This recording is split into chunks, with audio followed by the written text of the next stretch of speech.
So some of you might be going, wait, I thought this guy was on the anti-mowing train. Well, I am, but for prairie establishment, mowing is a really important tool. But I want to go over this because it's bothered me for a long time. So if you have a Batwing mower and you have a slip clutch with these springs, every year before you turn this thing on, start running, in here are your slip clutches. And they're just like a kind of a, almost like a grinding wheel material. And if you can see it with the phone, but you want to get these loosened up to the point the slip clutches can spin on their own. So if you kind of look, you see them shifting in there. I'm sorry guys, trying to hold the phone.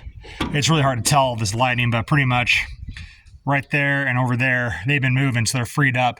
What will happen is when you free these up, like you'll see like a rust poof, and you gotta get that rust to get off, because what happens if you just fire right up, that rust will get hot and make these little tiny ball bearings, and it'll actually start cutting a groove into your clutch.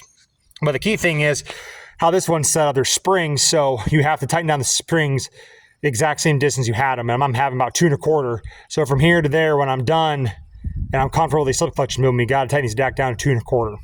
So like right now, I love this tape measure, hold it like that. So right now from here to there, I'm at 2 1/2. We got to crank it down 1/4 inch.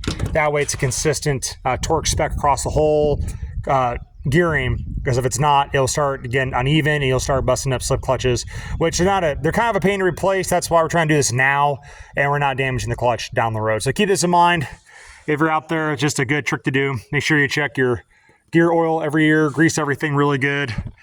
So mowing is something that we use too much, but for prairie establishment and just for trail maintenance after the nesting season, it's a great tool to have, so take good care of them.